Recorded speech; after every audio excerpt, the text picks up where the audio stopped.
Lahat ba ay anak ng Diyos? Hindi po. Dahil nung pumasok ang kasalanan, yung spirit ng tao nagkasala. Namatay yung spirit ng tao. Ang tao, saan po ba mapupunta? Sa apoy ng impyerno.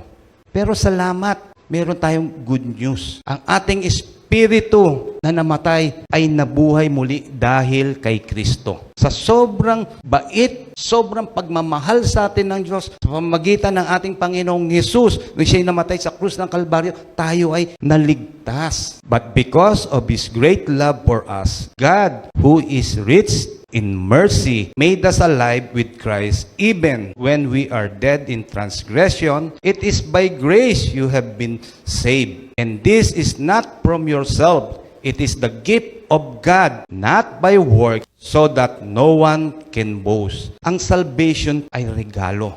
Hindi dahil sa atin mabubuting gawa, tayo ay maliligtas. Kung hindi, ito ay regalo. Ngayon, kung kayo nakakagawa ng mabuti, ito ay resulta or bunga na kayo ay anak ng Diyos. Wala yung ginagawa nating kabutihan kung wala ang Panginoong Hesus sa atin. Wala sa puso nyo, hindi nyo siya tinanggap bilang Panginoon at tagapagligtas. Wala yun. Kailangan tingnan natin ang Panginoong Hesus, yung ginawa niya sa krus ng Kalbaryo. Panampalatayaan natin siya.